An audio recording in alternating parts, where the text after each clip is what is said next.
Hello everyone. As the controversy rages over whether South Africa will arrest Russian President Vladimir Putin in accordance with an International Criminal Court arrest warrant, South Africa is investigating whether it can amend local legislation to allow the head of the state to suspend the application of the Rome Statutes in the national interest.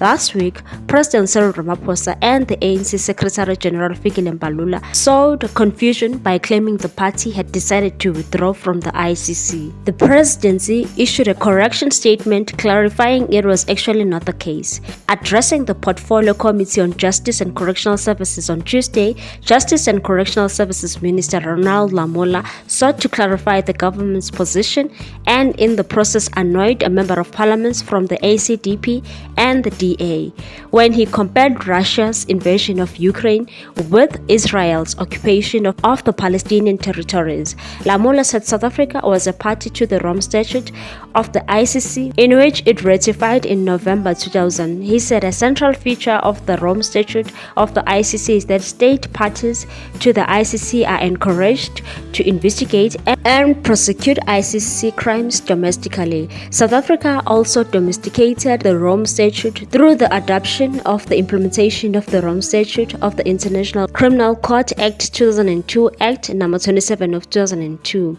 thus affirming South Africa's commitment to an international justice system.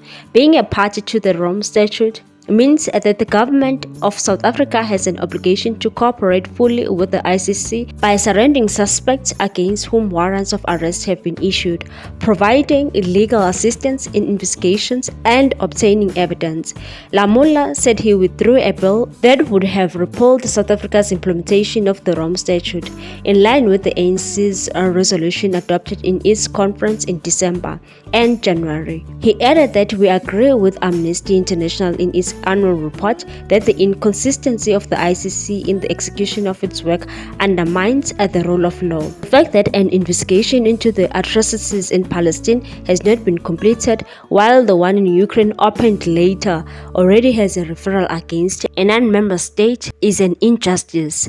The people of Palestine must find justice in the ICC like any other citizens of the globe. We are looking at all options in this regard, including to look into a bill that may amend the implementation of the Act so as to bring in line with customers international law, such as is practiced in Great Britain and Holland, wherever the executive has the power to exit or suspend the implementation of the statute, where it is in the national interest. The ACDP Member of Parliament Steve Swart said he was deeply concerned with the comparison between Russia and Israel. He said, "I think it's totally unacceptable. I believe the ANC should relook its foreign policy, which is often described as clueless and immoral, and also consider gross human rights violations such as in Iran, China, North Korea, Burundi, Syria, or where the ANC has consistently taken the wrong side when it comes to voting." The DA Member of Parliament Glenis Breitenberg said what happened last week was a rather embarrassing flip-flop. She said,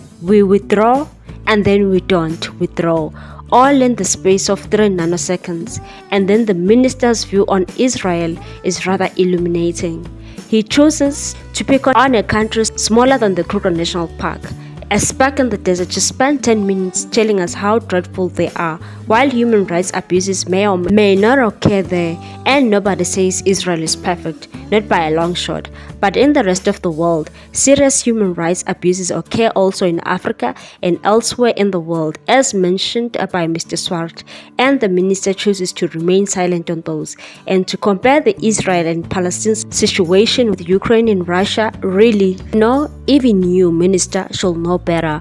I disagree strongly with your views, and I find them quite petty and somewhat puerile." Lamola responded and said, with regard to the issue raised by many members with regards to the comparison of Palestine to Russia, it's not me, Chairperson. This has been observed by Amnesty International about the double standards by the ICC in terms of when it opens investigations and referrals of matters, and this Palestine example and Ukraine is not the only one. There are also matters that are still not yet finalized and that have been sitting with the investigations of the International Criminal Court, and cited issue of resources, including the issue of Palestine. But these investigations were long opened before Russia or Ukraine-related investigation. So the point we are raising is the ICC must not have eyes when it comes to the law. What's your take on this one, people? Thanks for watching. Please subscribe for more news.